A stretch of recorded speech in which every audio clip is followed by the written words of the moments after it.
أكيد حصل معاك قبل كده تصحى بعد نوم طويل وتحس راسك مصدعة.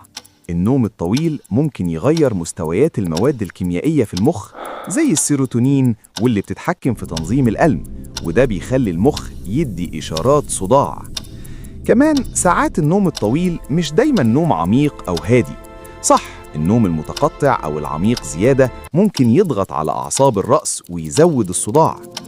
قلة الحركة أثناء النوم الطويل بتقلل الدورة الدموية شوية، وده كمان سبب للصداع عند الاستيقاظ.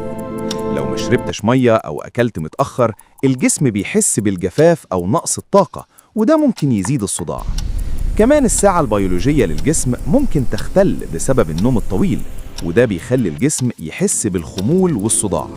الحل: حاول تنام من 7 ل 9 ساعات، واشرب مية بعد الاستيقاظ، وتحرك شوية، وخلي مواعيد نومك ثابتة. غالباً صداعك هيخف. النوم مهم، بس الاعتدال هو سر الصحة.